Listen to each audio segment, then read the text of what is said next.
রান্না করে দেখাবো মাংসের কালিয়া। মাংসের কালিয়া করতে আমার যা যা উপকরণ লাগবে তা আমি দেখিয়ে দিচ্ছি। মাংস, আমি মুরগির মাংস নিয়েছি। আলু আমি ঘিয়ে একটু ভেজে নিয়েছি হলুদ দিয়ে। পেঁয়াজ কুচি, তেল রান্নার জন্য, টমেটোর রস, লবণ, মরিচের গুঁড়ো, ধনে গুঁড়ো, হলুদের গুঁড়ো, পেস্তা বাটা, বাদাম বাটা, আদা বাটা, টক দই, তেজপাতা, দারুচিনি, লবঙ্গ। প্রথমে আমি দিয়ে দিচ্ছি টক দই, দিয়ে দিচ্ছি পেস্তা বাটা, দিয়ে দিচ্ছি বাদাম বাটা,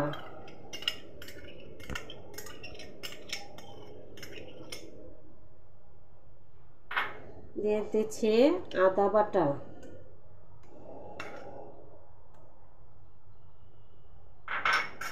দিয়ে দিচ্ছি লবণ,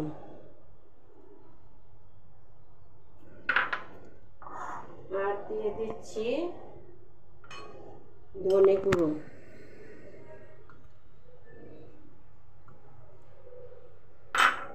দিয়ে দিচ্ছি হলুদের গুঁড়ো,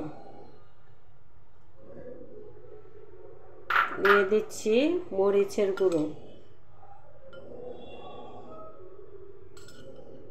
দিয়ে দিচ্ছি টমেটো রস।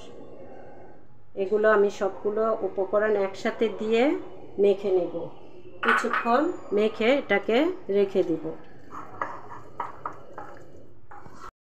রান্নার জন্য চুলায় চলে আসলাম। রান্নার পাতিলে একটি বসিয়ে দিয়েছি। চুলার মধ্যে দিয়ে দিলাম পরিমাণ মতো তেল রান্নার জন্য।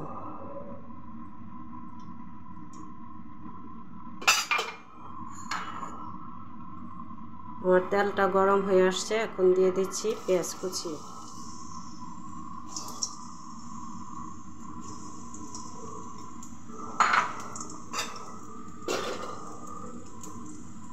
দিয়ে দিচ্ছি গরম মশলাগুলো,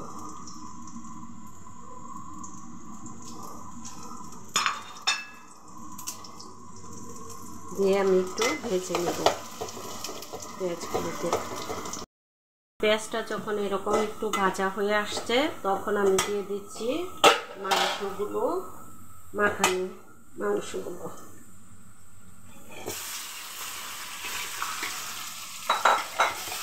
দিয়ে আমি কতক্ষণ এটাকে ঢাকনা দিয়ে কষিয়ে নেব।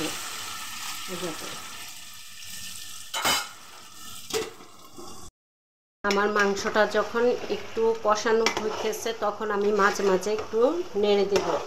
আর এখানে একটু সামান্য মশলাটা যে মাখিয়ে রেখেছিলাম মাংসটা, ওই পানি দিয়ে দিব যেন লেগে না যায় মাংসটা। আর আবারও ঢাকনা দিয়ে ঢেকে দিব।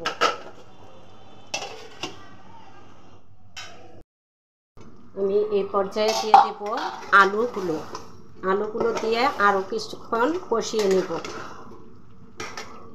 দিয়ে দিচ্ছি আলুগুলো,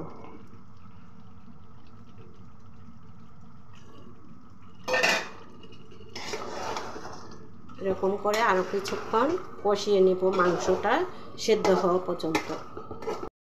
আমি দিয়ে দেব এখন ফুটন্ত গরম পানি।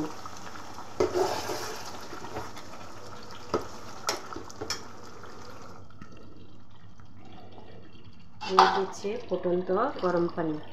এখানে বেশি পানি দেওয়া যাবে না, মাংসটা যেন কষা কষা থাকে এরকম করে পানিটা দিতে হবে।